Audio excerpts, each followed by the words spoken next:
खरीप हंगाम हा शेतकऱ्यांच्या दृष्टीने अतिशय महत्त्वाचा असतो। या हंगामावरच शेतकऱ्यांच्या कुटुंबाचा वर्षभर उदरनिर्वाह होतो। त्यामुळे जिल्ह्यात खते, बियाणे यांची मुबलक उपलब्धता ठेवून शेतकऱ्यांसाठी अतिशय सूक्ष्म नियोजन करावे अशा सूचना राज्याचे आदिवासी विकास मंत्री तथा जिल्ह्याचे पालकमंत्री डॉक्टर अशोक उईके यांनी केल्या। नियोजन सभागृह येथे कृषी विभागाच्या वतीने आयोजित खरीप हंगामपूर्व आढावा बैठकीत ते बोलत होते। यावेळी आमदार सर्वश्री सुधीर मुनगंटीवार, कीर्ती कुमार भांगडिया, करण देवतळे, देवराळ भोंगळे, जिल्हाधिकारी विनय गौडा जीसी, मुख्य कार्यकारी अधिकारी पुलकित सिंग, अतिरिक्त पोलीस अधीक्षक रीना जनबंधू, जिल्हा अधीक्षक कृषी अधिकारी शंकर तोटावार, आत्म्याचे संचालक अरुण कुसळकर आदी उपस्थित होते। खते लिंकिंग संदर्भात जिल्ह्यात अनेक तक्रारी प्राप्त झाल्या आहेत असे सांगून पालकमंत्री डॉक्टर उईके म्हणाले, लिंकिंग संदर्भात लवकरच आढावा बैठक घेण्यात येईल। हा विषय राज्यस्तरीय खरीप हंगामपूर्व बैठकीत सुद्धा मांडण्यात येईल। शेतकऱ्यांना बँकांनी त्वरित पीक कर्ज उपलब्ध करून द्यावे, शेतकऱ्यांची अडवणूक करू नये, तसेच शेतकऱ्यांच्या योजनांचा निधी अनुदान बँकांनी पीक कर्जात कापू नये। जिल्ह्यात चोर बिटीची वाहतूक, विक्री, साठवणूक होणार नाही याची काळजी घ्यावी। त्यासाठी पथके तयार करून गस्त घालावी।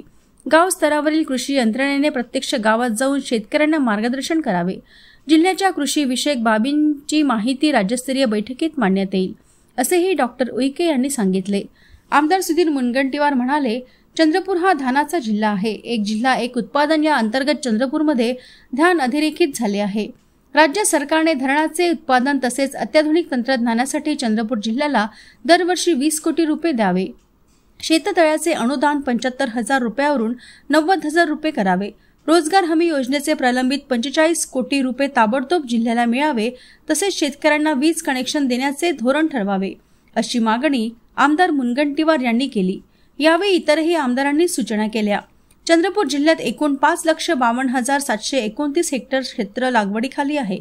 यात सर्वसाधारण खरीप क्षेत्र 4,58,729 तर सर्वसाधारण रब्बी क्षेत्र 88,285 आहे। जिल्ह्यात भात, सोयाबीन, कापूस, तूर, ज्वारी ही महत्त्वाची पिके असून सन 2025-26 करिता एकूण 4,75,000 हेक्टरवर खरीप लागवडीचे नियोजन करण्यात आले आहे। खरीप हंगाम 2025 साठी जिल्ह्यात 64,583 क्विंटल बियाण्यांची मागणी नोंदविण्यात आली आहे। तसेच खरीप हंगामाकरिता 1,67,178 मेट्रिक टन रासायनिक खतांचे 52 टन प्राप्त झाले आहे। यावर्षी 1,250 कोटी रुपये पीक कर्ज वाटपाचे नियोजन आहे असे बैठकीत सांगण्यात आले। तत्पूर्वी मान्यवरांच्या हस्ते शेतीविषयक योजनांच्या पुस्तिकेचे विमोचन करण्यात आले। हरित क्रांतीचे प्रणेते वसंतराव नाईक यांच्या प्रतिमेला माल्यार्पण करून कार्यक्रमांची सुरुवात झाली। कार्यक्रमाचे प्रास्ताविक जिल्हा अधीक्षक कृषी अधिकारी शंकर तोटावार यांनी केले।